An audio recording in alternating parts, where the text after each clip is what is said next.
আসসালামু আলাইকুম। কাঁঠালের বিচি একদম শেষ পর্যায়ে আমার এই রেসিপিটা বানাইছি। এতটা পরিমাণ মজা, এতটা পরিমাণ টেস্ট।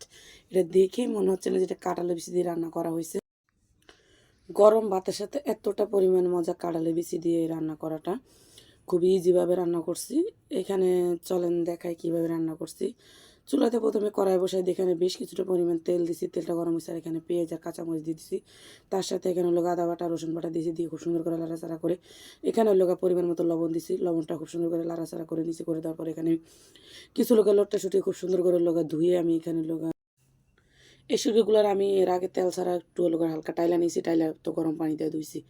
ধুয়ে সুন্দর করে পানি ঝরা এখানে তেলের ভিতরে একটু লাড়াচাড়া করে মিশিয়ে নেব।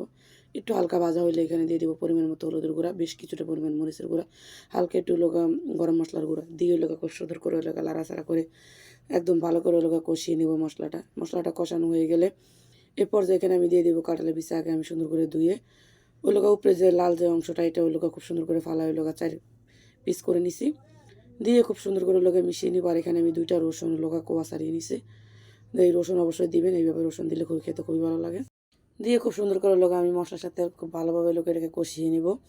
এরপর যেটা যখন কষানো হয়ে যাবে, উপর যখন হালকা তেল ছাড়বে, তখন এখানে আমি দিয়ে দিব পরিমাণ মতো পানি দিয়ে খুব সুন্দর করে লাড়াচাড়া করে কাঁঠালের বিচিটা সিদ্ধ করে নিব।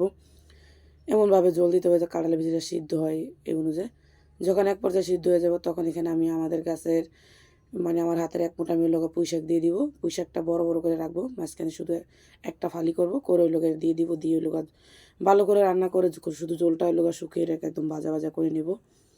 এই পর্যায়ে একবার এই রেসিপিতে একবার রান্না করে খেয়ে দেখবেন, খেতে এতটা পরিমাণ ভালো লাগে। আমি ফার্স্ট টাইম রান্না করছি, আমার কাছে এত বেশি ভালো লাগে। আর আমার শাশুড়ি মতো অনেক বেশি পছন্দ করছে এই রান্নাটা, কারণ উনি অনেক বেশি শুটকি পছন্দ করে।